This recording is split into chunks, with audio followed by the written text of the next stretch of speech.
Hello Ram Ram, नमस्कार, सत श्री अकाल, खम्मा गणी। कैसे हो? आई होप सब अच्छे होंगे, सब खुश होंगे। मैं ऋतु सुरान स्वागत करती हूँ आपका लास्ट ऋतु में। तो भाई कल हमने किया था भाषा अर्जन एवं अधिगम की भाषा अर्जन और अधिगम कैसे होता है, इसको डिटेल से हमने किया।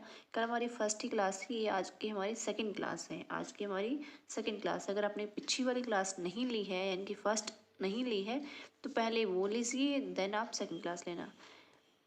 तो भाषा अर्जन और अधिगम, तो क्वेश्चंस भी हम कर चुके हैं। अर्जन कैसे होता है, अधिगम कैसे होता है, वो भी हम कर चुके हैं। आज हम कुछ एक मनोविज्ञानों की जो राय है वो हम जानेंगे कि भाई भाषा में इनकी परिवेश का क्या रोल है, इनकी पर्यावरण का क्या रोल है, कैसे हम सीखते हैं लैंग्वेज को, उस चीज़ के बारे में उनके मत क्या है वो हम जानेंगे। तो सबसे पहले है जीन पियाजे।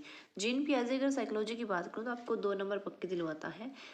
और अगर ओवरऑल सीटेट इनके पेपर चाहे 1 हो चाहे पेपर 2 हो, अगर उसकी ओवरऑल की बात करूँ तो 150 मार्क्स का पेपर आपका होता है। तो उसमें से आपको 4 मार्क्स पक्के दिलवाता है। ये एक ऐसी थ्योरी है, बहुत ही इंटरेस्टिंग है और बहुत ही आपके लिए बेनिफिशियल है। तो इसको बहुत अच्छे से करना चाहिए, वो लैंग्वेज के उसमें हो या फिर आपका जो विकास है बच्चे का डेवलपमेंट में की थ्योरी जो है उसमें हो। आपको 4 नंबर पक्के दिलवाती है। तो भाई क्लास को लाइक शेयर कर दीजिए, सब्सक्राइब करना बिल्कुल मत भूलना। तो चलिए स्टार्ट करते हैं। जीन पियाजे।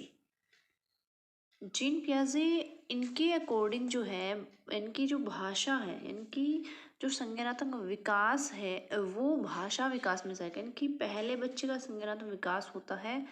वो जो उसका संज्ञानात्मक विकास है इनकी, वो बच्चे की जो दिमाग है, उसका दिमाग है, बच्चे की तर्क शक्ति जो है, बच्चे की जो समझ है, यानी कि जो उसकी समझ है, जो उसके, तो ये सब चीज़ें यानी कि जो उसके संज्ञान का विकास है जो ऑलरेडी उसका हो चुका है, वो सब मिलके क्या है भाषा विकास में सहायक होते हैं। क्या करते हैं? हेल्प करते हैं। वो सब मिलके हेल्प करते हैं। जीन पियाजे का कहना ये है कि भाई भाषा के विकास में यानी कि भाषा को सीखने में उसका बच्चे का संज्ञानात्मक विकास है, वो उसका जो है मेन रोल है। इतना क्लियर है। और जो लेव वाइगोत्स्की है, इनकी वाइगोत्स्की जो है वो इनके बिल्कुल अपोजिट है। वो कहते हैं कि इनकी जो है भाषा का विकास जो है वो संज्ञानात्मक विकास में हेल्प करता है, जबकि जीन पियाजे कहते हैं कि संज्ञानात्मक विकास है वो भाषा विकास में सहायक है। तो अगर आपको ये कन्फ्यूजन अगर क्लियर हो गई है तो यहाँ आपके यूँ समझो 1 मार्क्स पक्का है, क्योंकि ये बहुत बड़ी कन्फ्यूजन है और इससे रिलेटेड क्वेश्चन आते हैं तो आप समझ नहीं पाते हो एक्चुअल में कंसेप्ट क्या है। तो मेन चीज़ क्या है कि संज्ञानात्मक विकास है। जीन पियाजे क्या कहते हैं, जो बच्चे का संज्ञानात्मक विकास है वो भाषा सीखने में उसकी हेल्प करता है। ठीक है। संज्ञानात्मक विकास जो है वो भाषा को क्या करता है? प्रभावित करता है। यानी कि बच्चे का संज्ञानात्मक विकास भाषा को, लैंग्वेज को प्रभावित करता है। और आपको पता है पियाजे की जो अपने स्टेजेस अगर पढ़ी हैं, 4 स्टेजेस है इसमें, तो 2 की अगर बात करें, क्योंकि लैंग्वेज जो है वो उस बच्चे को सीखनी होती है, वो 6-7 साल तक जितने भी सीखने तो उसको सीख जाता है। तो 0 से 2 संवेदीगामक अवस्था है और 2 से 7 आपकी पूर्व क्रियात्मक अवस्था है। तो 0 से 2 तो चिन्हों का यूज़ करता है बच्चा, साइंस का यूज़ करता है, लैंग्वेज नहीं आती उसको। और उसके बाद बच्चा क्या करता है? स्वयं से बातचीत। तो ये स्वयं से बातचीत है बच्चे की। पियाजे क्या कहते हैं, जो स्वयं से बातचीत है यानी कि जो टूटी फूटी भाषा का जो यूज़ करता है, उसको पूरी लैंग्वेज तो नहीं आती, टूटी फूटी लैंग्वेज आती है उसको। वो जो टूटी फूटी लैंग्वेज में बात करता है ना अपने आप से, उसको पियाजे ने अहम केंद्रित वाक कहा है, यानी कि अहम केंद्रित वाक या अहम केंद्रित भाषा कहा है। किसको कहा है? जो बच्चा अपने आप से बात करता है, 2 से 7 की जो अवस्था है, यानी कि पूर्व संक्रियात्मक जो अवस्था है, उस अवस्था में बच्चा अपने आप से बातचीत करता है, टूटी फूटी जो भाषा में बात करता है वो, उसको पियाजे ने कहा है कि ये बच्चे की अहम केंद्रित वाक है या अहम केंद्रित भाषा की अवस्था है। ठीक है। मेन पॉइंट इसके 2 ही है कि संज्ञानात्मक विकास है वो भाषा विकास में सहायक है, और दूसरा इस एज में यानी कि बच्चा जो है वो क्या होता है? अहम केंद्रित होता है। ठीक है। टूटी फूटी भाषा में वो अपने आप से बात करता है। इतना क्लियर है। और जो इस स्टेज को इस स्टेज को क्या कहते हैं पियाजे? अपरिपक्व संज्ञानात्मक विकास का प्रतिफल इसको कहते हैं। इस स्टेज को कहते हैं कि ये जो स्टेज होती है वो अपरिपक्व संज्ञानात्मक विकास का प्रतिफल होती है, इसका परिणाम होती है। तो इतना मेरे हिसाब से आपको क्लियर होगा, यानी कि संज्ञानात्मक जो विकास है उसी से ही भाषा का विकास होगा। यहाँ मेन पॉइंट ये है। और दूसरा ये है कि जो बच्चा अपने आप से बात करता है उसको इन्होंने आत्म केंद्रितता या आत्म केंद्रित वाक्य या आत्म केंद्रित भाषा का नाम दिया है। यहाँ मेन 2 ही पॉइंट है आपके। इतना क्लियर है। आगे हम देखो, अगर हम एक का पढ़ते हैं तो हमें बहुत अच्छे से क्लियर होता है, लेकिन जब हम दूसरे का पढ़ते हैं ना तब कन्फ्यूजन होती है। तो आपको वो नहीं होनी चाहिए, वो मैं आपकी क्लियर करूँगी। आगे है लेव वाइगोत्स्की। इनकी वाइगोत्स्की क्या कहते हैं? वाइगोत्स्की ने, हमने पीछे भी पढ़ा है, वाइगोत्स्की ने पूर्ण रूप से सामाजिक अंतःक्रिया को इम्पोर्टेंट माना है। इन्होंने कहा है कि बच्चा जो है लैंग्वेज कहाँ से सीखता है? प्रीवियस से, यानी कि उसका जो एनवायरनमेंट है, जो उसको एनवायरनमेंट मिला है उससे क्रिया करके अनुकरण से सीखता है, यानी कि दूसरों को बोलते हुए वो सुनता है, तो उस अनुकरण से वो बच्चा सीखता है। वाइगोत्स्की का कहना ये है।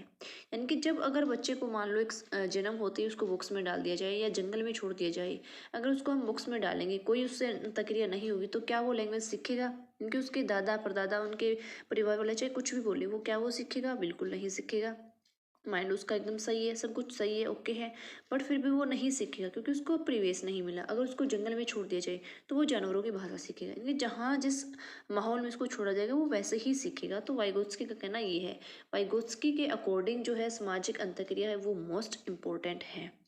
और एक चीज़ यहाँ पे जो आपकी कन्फ्यूजन होती है, पियाजे ने क्या कहा है कि संज्ञानात्मक विकास से भाषा का विकास होता है, और वाइगोत्स्की क्या कहते हैं कि भाषा के विकास से, यानी कि जो भाषा का विकास जो है वो संज्ञानात्मक विकास में सहायक होता है। भाषा का विकास जो है वो संज्ञानात्मक विकास में सहायक होता है, यानी कि उन्होंने जो अपने आप से बच्चा बात करता है उसको इन्होंने निजी भाषा का नाम दिया, यानी कि प्राइवेट जो निजी बात जो है, निजी बातें जो है, इनकी निजी भाषा जो है, प्राइवेट लैंग्वेज का नाम इन्होंने दिया है वाइगोत्स्की ने। पियाजे ने दिया है आत्म केंद्रिता, और वहीं दूसरी साइड वाइगोत्स्की ने सेम उसी चीज़ को निजी भाषा का नाम दिया, सिर्फ नाम चीज़ है, चीज़ वही है। ओके, इतना क्लियर है। और वाइगोत्स्की का क्या कहना है कि जो निजी भाषा है वो बालक के संज्ञानात्मक विकास में सहायक होती है। इन दोनों ने एक दूसरे का उल्टा किया है बिल्कुल। और जो निजी भाषा जो होती है वो बच्चा 2 से 6 वर्ष की एज में बोलता है। वैसे तो सभी बोलते हैं, हम सब भी बोलते हैं, अपने आप से बातें करते हैं, वो चीज़ कहाँ गई, ये चीज़ कहाँ है, मैंने यही तो रखी थी, अब नहीं मिल रही, मुझे ये करना है वो करना है, जो प्लानिंग करनी होती है हमें, या फिर हम जब टेंशन में होते हैं तब अपने आप से हम बातें करते हैं बोल बोल के। दूसरे को लगता है कि हमारे पास कोई है, बट हम बातें करते हैं अपने आप से। तो उसको पियाजे ने बोला है आत्म केंद्रिता, और वाइगोत्स्की ने बोला है निजी भाषा। ठीक है, ये नाम आपको ध्यान रखना है। ओके, इसमें क्या है, बच्चा स्वयं को निर्देशन देता है, ऐसे करना है मुझे, वैसे करना है। मान लो वो घर बना रहा है मिट्टी का, तो वो अपने आप को निर्देशन देगा, अपना नाम लेगा खुद। मान लो उसका नाम राम है तो बोलेगा राम ऐसे कर, राम ऐसे मत कर, राम ऐसे खराब हो जाएगा तो मत कर, क्यों कर रहा है, यानी कि अपने आप से वो बातें करेगा, अपने आप को निर्देशन देता है। और पियाजे ने, यानी कि सॉरी, वाइगोत्स्की ने समाज, संस्कृति और भाषा को मोस्ट इम्पोर्टेंट माना है, यानी कि भाषा में समाज और संस्कृति का मेन रोल इन्होंने माना है। तो इतना क्लियर होगा मेरे हिसाब से, बहुत अच्छे से क्लियर करवाया अभी। नोम चॉम्स्की बहुत ही जानी मानी चीज़ है, और अभी तो इनकी एज भी काफ़ी हो गई है, जिंदा है वैसे। तो इनके बारे में हम पढ़ते हैं, ये भी आपको 2 नंबर पक्के दिलवाते हैं। ये कुछ थ्योरीज जो है वो आपके लिए बहुत ही इंपॉर्टेंट है। Noam Chomsky, gene पियाजे, Vygotsky, Freud, तो ये आपको 2-2, 3-3 नंबर पक्के दिलवाती है। नोम चॉम्स्की क्या कहते हैं, इन्होंने भाषा अर्जन जो है, भाषा अर्जन जो हमने अभी पढ़ा था कल वाली क्लास में, इन्होंने क्या कहा है कि बच्चा जो है जन्म के साथ, बच्चे में एक जन्म के साथ शक्ति पैदा होती है, शक्ति होती है बच्चे में, जन्मजात शक्ति होती है भाषा सीखने की, भाषा अर्जन करने की। ये उन्होंने कहा है। नोम चॉम्स्की ने क्या कहा है कि भाषा अर्जन क्षमता जो है वो बच्चे के साथ जन्म से होती है, इनकी जन्मजात शक्ति होती है बच्चे में। और उन्होंने इस जन्मजात जो शक्ति होती है उसको उन्होंने एलएडी बोला है, कि ये एलएडी है। एलएडी क्या होता है? Language acquisition device. ये इन्होंने बोला है इसको, किसको बोला है कि बच्चे के जन्म के साथ, यानी कि जन्मजात बच्चे में शक्ति होती है लैंग्वेज को सीखने की, वो कोई भी लैंग्वेज सीख सकता है, वो जिस भी माहौल में रहेगा वो वही लैंग्वेज सीख जाएगा। और उन्होंने क्या कहा है कि विश्व की जितनी भी भाषाएं हैं एक ही मूल व्याकरण से संबंधित है, यानी कि हमें अगर एक लैंग्वेज आ रही है, हम अगर एक लैंग्वेज सीख चुके हैं, तो देन हमें कहीं भी किसी भी एनवायरनमेंट में छोड़ दो, देन कि किसी भी लैंग्वेज सीखने के लिए हमें छोड़ दो, हम उसको सीख लेंगे, जिसको क्या है समझने में हेल्प करती है। यानी कि एलईडी जो है वो हमारी हेल्प करती है, किस में हेल्प करती है, जो हमारी मूल व्याकरण है, यानी कि हर एक लैंग्वेज को सीखने में हमारी हेल्प कौन करता है, एलईडी करता है। एलईडी कोई हमारे अंदर कोई लिड नहीं लगी हुई, कोई वायर नहीं लगी हुई, ये जो संज्ञानात्मक क्षमता है इसी को उन्होंने एलईडी बोला है। ठीक है, हमारे अंदर एक क्षमता होती है जन्म, तो उसको उन्होंने एलईडी बोला है। और एलईडी क्या करती है, विश्व की जितनी भी भाषाएं हैं उनको हम अगर सीखना चाहें तो हम सीख सकते हैं इसके थ्रू, हमारी जो एलईडी है। और एक चीज़ और, एलईडी का संक्रमण काल, यानी कि एलईडी ज़्यादा एक्टिव कब होती है, तो बच्चे के यानी कि शुरू से लेकर 5 साल तक ज़्यादा एक्टिव होती है।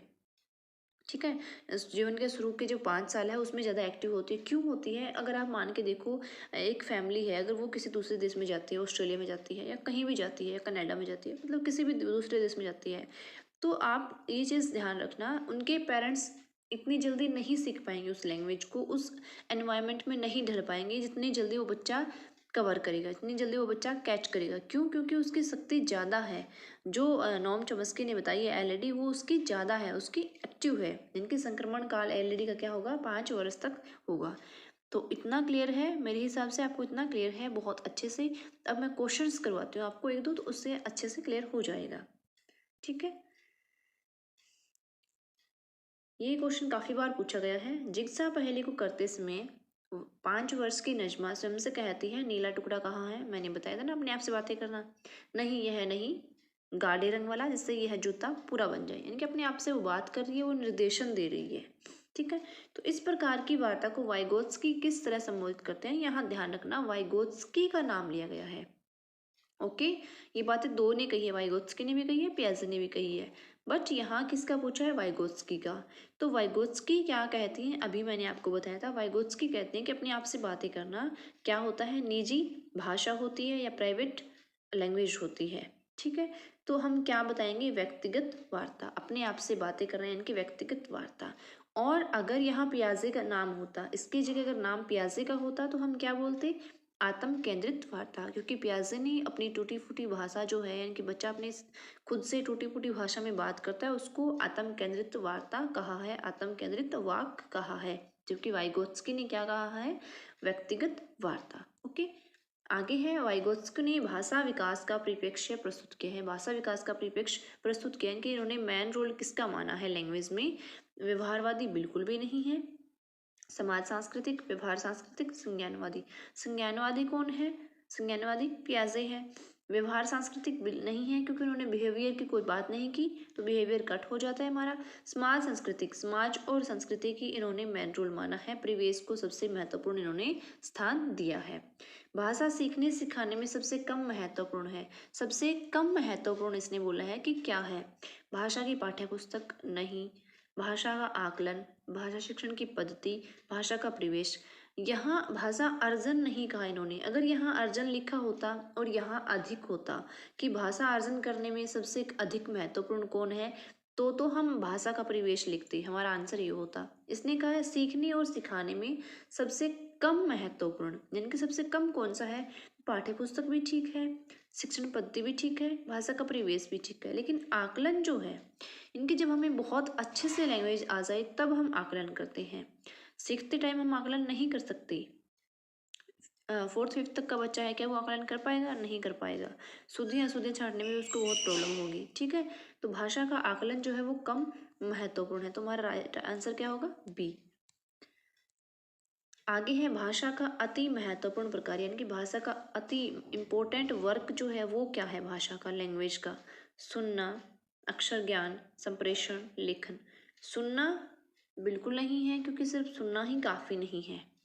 हमने भाषा जब पेडागोजी स्टार्ट की, यानी कि कल वाली क्लास जो, उसमें स्टार्टिंग में ही डिस्कस की थी ये बात। अक्षर ज्ञान भी नहीं, अक्षर ज्ञान होना ही काफ़ी नहीं है। संप्रेषण, लेखन, तो सुनना और लेखन ये चीज़ें तो अलग हो गई, अक्षर ज्ञान भी नहीं है, तो यहाँ संप्रेषण हमारे लिए जरूरी है। संप्रेषण भाषा का यहाँ वो ऑप्शन पर डिपेंड करता है कि ऑप्शन क्या दे रखा है। तो यहाँ जितने भी ऑप्शन है उनके अकॉर्डिंग, उनके हिसाब से अगर हम देखें तो सबसे संप्रेषण जो है वो हमारा बेस्ट ऑप्शन है। हमारा बेस्ट ऑप्शन क्या बन रहा है? संप्रेषण बन रहा है। इनकी कम्युनिकेशन, कम्युनिकेशन है तो सब कुछ है। अगर कम्युनिकेशन है तो देखो मैं अपनी बात कह रही हूँ, आप सुन रहे हो, कहाँ बैठे हो पता नहीं, लेकिन फिर आप सुन रहे हो, यूँ लग रहा है कि आप बिल्कुल सामने बैठे हो, सामने हमारी क्लास लग रही है। ठीक है, तो ये संप्रेषण के थ्रू ही हो रहा है, इनकी भाषा के थ्रू ही हो रहा है। आगे कुछ क्वेश्चन हो जाए।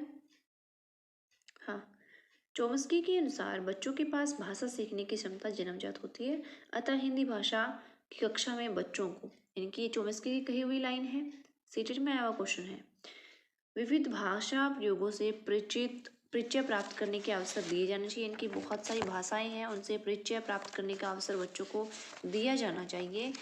आगे क्या है? व्याकरण के नियम समझा दिए जाएं ताकि वे अपनी इस क्षमता के माध्यम से जल्दी भाषा सीख सके। ठीक है। सतत और व्यापक आकलन की प्रक्रिया से मुक्त रखें, उन पर अनावश्यक बोझ ना डालें, कुछ भी ना पढ़ाने की आवश्यकता नहीं है। देखो ये तो बिल्कुल नहीं हो सकता, कुछ भी ना पढ़ाने की आवश्यकता नहीं है। उन्होंने कहा है कि जन्मजात क्षमता होती है सीखने की, भाषा सीखने की। तो जब क्षमता है हमारे अंदर तो ऐसा क्यों बोल रहे हैं कि भाई सीखने की, बच्चों को पढ़ाने की कोई नीड नहीं है? बिल्कुल नहीं। सतत और व्यापक आकलन, आकलन की उन्होंने कोई बात नहीं की है। हमारे ऑप्शन बच गए दो। इनकी विविध भाषा प्रयोगों से परिचय प्राप्त करने के अवसर दिए जाने चाहिए, या फिर व्याकरण के नियम समझा दिए जाएं ताकि वे अपनी क्षमता के माध्यम से जल्दी भाषा सीख सके। ये ऑप्शन जो है वो बेस्ट ऑप्शन है, क्योंकि यहाँ ये इसकी लैंग्वेज क्या कह रही है कि भाई उसको समझा दिए जाए, आकलन के नियम, सॉरी व्याकरण के नियम समझा दिए जाए ताकि वो अपनी क्षमता यानी कि जो उसकी एलएडी है उसके थ्रू वो लैंग्वेज को जल्दी सीख सके। तो हमारा राइट आंसर क्या होगा? बी। प्राथमिक स्तर पर भाषा शिक्षण का मुख्य उद्देश्य क्या होता है? प्राथमिक यानी प्राइमरी लेवल पर भाषा शिक्षण का मुख्य उद्देश्य क्या होता है? सीटेट में आया क्वेश्चन है। 4 अक्षर वाले शब्द पढ़ लिख लेना, ये तो बिल्कुल भी नहीं है, ये कोई तुक नहीं बनता, इसको तो शुरू में क्रॉस कर दो। पाठ्य पुस्तक के अंत में दिए गए सभी अभ्यासों को पूरा करना, ये टेक्निकल चीजें हो गई, सिर्फ यही उद्देश्य थोड़ी ना होता है भाषा शिक्षण का। दूसरों की बातों को धीरे से सुनना और सुनी गई बात पर अपनी टिप्पणी देना, वर्णमाला को क्रम से याद करना नहीं, ये इतनी टेक्निकल बातें, इतनी लिमिटेड भी नहीं होती लैंग्वेज प्राइमरी लेवल पे। बेस्ट पॉइंट हमारा क्या होगा? बेस्ट ऑप्शन क्या होगा कि दूसरों की बातों को धीरे से सुनना, यानी कि उस वो जो बोल रहे हैं उस चीज़ को समझ पाना और उस सुनी गई बात पर अपनी टिप्पणी देना, यानी कि अपना कमेंट देना। भाषा शिक्षण का मेन उद्देश्य है, कहा जाता है ना कि बच्चों को जितना हो सके उनको मोटिवेट करें कि वो अपनी बात शेयर करें। ठीक है, तो इसलिए बेस्ट ऑप्शन क्या होगा? बी, सॉरी सी।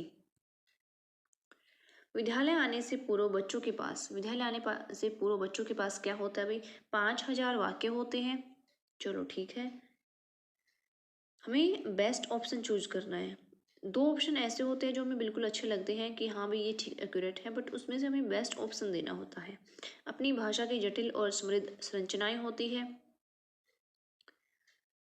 अपनी भाषा का संपूर्ण बाल साहित्य होता है, 5,000 शब्द होते हैं। तो 5,000 वाक्य तो बिल्कुल नहीं होते बच्चे के पास। विद्यालय आने से पूर्व 5,000 शब्द कहाँ से आ जाएंगे छोटे बच्चे में? बहुत हो जाते हैं 5,000 शब्द, और 5,000 वाक्य भी, दोनों ही बहुत हो जाते हैं। ठीक है, तो यहाँ क्या आएगा? सेकंड क्या है? अपनी भाषा की जटिल और समृद्ध संरचनाएं होती है। ठीक है, और आगे वाला क्या है कि अपनी भाषा का संपूर्ण बाल साहित्य होता है। बाल साहित्य बच्चे के पास कहाँ से होगा? अपनी लैंग्वेज का। अगर उसको हिंदी आती है तो क्या उसके पास हिंदी का पूरा बाल साहित्य होगा? बिल्कुल नहीं होगा। हाँ, अपनी भाषा की जटिल और समृद्ध संरचनाएं होती है, ये बात बिल्कुल सही है। अपनी लैंग्वेज को, अगर उसके घर में हिंदी बोली जा रही है या इंग्लिश बोली जा रही है, तो उस लैंग्वेज की पकड़ उसको बहुत अच्छे से होती है, वो बहुत अच्छे से सुन सकता है, समझ सकता है और उस पर टिप्पणी दे सकता है। ठीक है, और भाषा शिक्षण का यही तो उद्देश्य होता है। तो अपनी भाषा की जटिल और समृद्ध उसके पास संरचनाएं होती है। स्कूल आने से पहले भाषा अर्जन और भाषा अधिगम में मुख्य अंतर क्या है? मोस्ट इम्पोर्टेंट क्वेश्चन है। अंतर क्या है मुख्य? भाषा लेखन के अभ्यास का नहीं, क्योंकि अर्जन में हम लेखन का अभ्यास नहीं करते। पाठ्य पुस्तक के अभ्यासों का अभ्यास करने से आपको अगर ध्यान हो तो अर्जन में हमारा ऐसा कोई काम नहीं होता कि उसमें एक पर्टिकुलर कोई रूल्स हो, कोई शिक्षण विधि हो, ऐसा कुछ नहीं होता। स्वाभाविकता का, भाषा के नियमों को स्मरण करने का। तो टेक्निकल चीज़ें तो यहाँ होती ही नहीं, कोई रूल नहीं होता, कोई टीचर नहीं होता, कोई क्लास नहीं होती, कोई शिक्षण विधि नहीं होती, तो ये थ्री तो होंगे ही नहीं। तो जो मेन अंतर है वो क्या होगा, अगर इस ऑप्शन को अगर हम देखते हैं तो यहाँ स्वाभाविकता का होगा। भाषा अर्जन और भाषा अधिगम में मुख्य अंतर क्या होगा, स्वाभाविकता का। ठीक है, क्योंकि भाषा अर्जन है वो हम इजीली कर सकते हैं, उसमें कोई रूल वगैरह नहीं होते, लेकिन भाषा अधिगम है उसमें रूल भी होंगे, टीचर भी होगा, स्ट्रक्चर भी होगा। ठीक है, जबकि भाषा अर्जन में कोई स्ट्रक्चर नहीं होता। Right answer is C. प्राथमिक स्तर पर भाषा शिक्षण का उद्देश्य क्या है? भाषा शिक्षण का उद्देश्य क्या है प्राथमिक स्तर पर? कोई भी क्वेश्चन है तो अपने आप को उसमें रख के देखो कि भाई हाँ, अगर हम टीचर हो तो हम क्या चाहेंगे, हम बच्चों को से क्या मतलब उम्मीद रखेंगे। ठीक है, क्या एक्सपेक्ट करते हैं हम, तो वो चीज़ ध्यान में रख के फिर करो क्वेश्चन। कुशल वक्ता बनाना, कुशल वक्ता बनाना बिल्कुल भी नहीं होता भाई, छोटे बच्चे वो प्राइमरी लेवल है। साहित्य की विधाओं से परिचित, साहित्य का तो उसमें कोई रोल ही नहीं है, और वो भी विधा से परिचित कराना साहित्य की। हिंदी के विविध रूपों से परिचय कराना। कुशल लेखक, कुशल लेखक, इतने छोटे बच्चे को हम ना तो कुशल लेखक बनाते हैं, ना ही हम साहित्य की विधाओं से परिचित कराते हैं। और अगर हम बात करें कुशल वक्ता की, तो वो भी बनाना जरूरी नहीं है, हाँ उसको अपनी बात कहनी आए और समझनी आए, ये काफ़ी है, सफिशियंट है। तो हिंदी के विविध रूपों से परिचित कराना ये बेस्ट है, इनके विविध रूपों से परिचित कराना ये हमारा उद्देश्य होता है। भाषा एक औजार है, इसका उपयोग करते हैं, कौन करते हैं भाई, सीटेट में आया क्वेश्चन है। भाषा एक औजार है, इसका यूज हम क्यों करते हैं? जीवन जगत को प्रस्तुत करने के लिए, जिंदगी को समझने के लिए, जिंदगी से जुड़ने के लिए, उपरोक्त सभी। तो ये तीनों ही ऑप्शन हमें एक जैसे नजर आ रहे हैं, इनमें हमें कोई यूं नहीं लग रहा कि ये बिल्कुल ठीक नहीं है या ये बहुत अच्छा है, तीनों ही बेस्ट है। तो हमारा राइट आंसर होगा यहाँ उपरोक्त सभी। बच्चे विद्यालय आने से पहले अपनी बोलचाल की भाषा के अनुभव से लैस होते हैं। लैस यानी कि भरे हुए होते हैं भाई, को जैसे अधिकारों सॉरी हथियारों से लैस होते हैं ना, वैसे ही। कोई भी भाषा बोल नहीं सकते, बिल्कुल रोंग है, भाषा बोल सकते हैं भाई, वो गूंगा हो तो शायद ना बोल सके, लेकिन अगर बोलने वाला है तो बोलेगा। सभी भाषाएं पढ़ सकते हैं, नहीं भाई, जो उसकी पढ़ना कहाँ से आएगा, विद्यालय आने से पहले कैसे पढ़ सकता है बच्चा, सब कुछ लिख सकते हैं, नो। मतलब कोई तुक ही नहीं बनता, कितना इजी क्वेश्चन है, साफ साफ नजर आ रहा है। अपनी बोलचाल की भाषा के अनुभव से लैस होते हैं, अपनी बोलचाल की भाषा का अच्छा खासा एक्सपीरियंस होता है उनको, कितनी मर्जी बातें करवा लो। भाषा की प्रकृति के संबंध में कौन सा कथन उचित नहीं है? नहीं वाले क्वेश्चन बड़े कंफ्यूज करते हैं, तो उचित जो है वो नहीं है, वो हमें बताना है। भाषा का जितना प्रयोग किया जाएगा उतना ही भाषा पर पकड़ मजबूत होती जाएगी, बहुत अच्छी बात है। भाषा कठोरता से व्याकरणिक नियमों का अनुसरण करती है, ऐसा कुछ नहीं है, जरूरी नहीं है व्याकरणिक नियम हमें आए तभी हमें लैंग्वेज आएगी। भाषाएं एक दूसरे के सानिध्य में फलती फूलती, ये बिल्कुल सही बात है, अगर एक लैंग्वेज हमें आ रही है तो दूसरी हम अच्छे से सीख सकते हैं। भाषा एक नियमित व्यवस्था है, ये भी बात ठीक है। यहाँ ये बात बिल्कुल ही गलत है कि भाषा कठोरता से व्याकरणिक नियमों का अनुसरण करती है, ऐसा कुछ नहीं है। व्याकरण ना आए तो भी भाषा बहुत अच्छे से सीख सकते हैं भैया। निम्नलिखित में से किस उद्देश्य के लिए प्राथमिक स्तर पर भाषा नहीं सीखी जाती? ऐसा कौन सा उद्देश्य है जिसको हम प्राथमिक स्तर पर जरूरी नहीं मानती? अपनी अनेक जरूरतों को पूरा करना, तो ये तो बहुत जरूरी है, हमारी जरूरतें पूरी करना है, वो लैंग्वेज के थ्रू पूरी करना है, तो वो बहुत जरूरी है। जीवन की विभिन्न स्थितियों को साधना, ये भी जरूरी है। भाषा का व्याकरण सीखना, मन की बात कहना, मन की बात कहना भी ठीक है, लेकिन भाषा का व्याकरण सीखना ये जरूरी नहीं है, वो भी प्राइमरी लेवल पर। प्राइमरी लेवल पर लैंग्वेज सीखने का मतलब ये नहीं होता कि भाषा का व्याकरण सीखें। अगर हम हिंदी सीख रहे हैं, इंग्लिश सीख रहे हैं, तो ग्रामेटिकल पोर्शन का उसमें रोल नहीं होता, इतना रोल नहीं होता जितना बाकी चीज़ों का है। भाषा अर्जन के संबंध में कौन सा कथन उचित नहीं है? इसमें समाज सांस्कृतिक विशेषताओं को सहज रूप से आत्मसात किया जाता है, ठीक है। भाषा के नियम सीखे जाते हैं, नियम की तो बात ही मत करो, प्राइमरी लेवल पर आप बात ही मत करो। और भाषा अर्जन जहाँ वर्ड आ गया, क्वेश्चन पढ़ना ध्यान से, भाषा अर्जन जहाँ आप ऑप्शन देखते हो ना तो कंफ्यूज होते हो, क्वेश्चन को ध्यान से नहीं पढ़ते, ऑप्शन देखते हो ना तो आप ये सोचोगे कि हाँ इसमें क्वेश्चन जो है फर्स्ट वाला आ सकता है ना, ऐसे सोचोगे। बट आपको क्वेश्चन की लैंग्वेज पढ़नी है, यहाँ भाषा अर्जन की बात हो रही है, और भाषा अर्जन आपको पता है एकदम फ्रीली की होती है, कोई स्ट्रक्चर नहीं होता, कोई टीचर नहीं होता, कोई रूल नहीं होता, ठीक है। परिवेश से प्राप्त भाषिक आंकड़े, कहाँ से आंकड़े आ गए भाई इसमें, तो उचित नहीं है वो हमें बताना है। तो उचित नहीं कौन सा है, एकदम एक्यूरेट हमें बताना है तो सामाजिक सांस्कृतिक विशेषताओं को सहज रूप से आत्मसात किया जाता है, ये बात बिल्कुल ठीक है, इसमें कोई दो राय नहीं है। सामाजिक सांस्कृतिक तो उन्होंने उनकी उन्होंने क्या है बहुत इम्पोर्टेंट माना है सामाजिक सांस्कृतिकता को। ठीक है, आगे है भाषा के, इनकी वाइगोत्स्की ने इम्पोर्टेंट माना है इसको।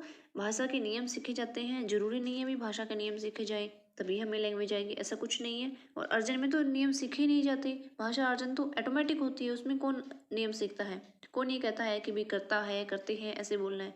जैसे बच्चा दूसरों से सुनता है समझता है वैसे ही बोलता है वो। तो सेकंड वाला बिल्कुल ठीक नहीं है।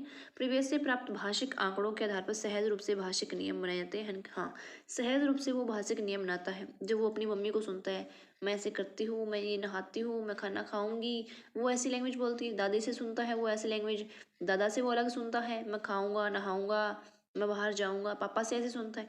तो वो अपने आप नियम बना लेता है कि हाँ ये जेंट्स है तो ये ऐसे बोल रहा है, ये लेडीज़ है तो ये ऐसे बोल रही है। अगर लड़की हुई तो वो सोचेगी हाँ मुझे इनकी तरह बोलना है, अगर लड़का हो तो वो सोचेगा कि हाँ मुझे इनकी तरह बोलना है, ऐसे बोलना होता है ना। और जब बाहर का कोई आता है, बड़े राम राम करते हैं तो छोटे बच्चे भी उनको राम राम करेंगे। वो ऐसे बना लेते हैं एक थॉट कि हाँ बाहर से कोई आएगा तो वो उसको ऐसे करना है। ठीक है, तो वो अपने आप से ही सहज रूप से नियम बन जाते हैं। भाषा अर्जन में भाषिक परिवेश महत्वपूर्ण है, तो मोस्ट इम्पोर्टेंट है। तो यहाँ हमारा राइट आंसर क्या है, भाषा के नियम नियम नहीं सीखे जाते। अर्जन में कोई नियम नहीं होता, कोई परिवेश होता है, कोई नियम नहीं होता, कोई स्ट्रक्चर नहीं होता, कोई रूल नहीं होता, कोई टीचर नहीं होता। ठीक है, कोई मायने नहीं रखता कि आप कैसे लैंग्वेज बोल रही हैं, कोई व्याकरण कोई ग्रामेटिकल क्वेश्चन नहीं होता। तो राइट आंसर क्या होगा, बी। ठीक है, तो इतने क्वेश्चन सफिशियंट है भाई, बाकी के बाद में करेंगे, जब हम प्रीवियस ईयर करेंगे तब करेंगे हम बाकी के क्वेश्चंस। तो मेरे हिसाब से आपको टॉपिक जो है वो क्लियर हो गया होगा। नोम चॉम्स्की, लेव वाइगोत्स्की, आज के बाद आपको इसमें कोई प्रॉब्लम नहीं होगी।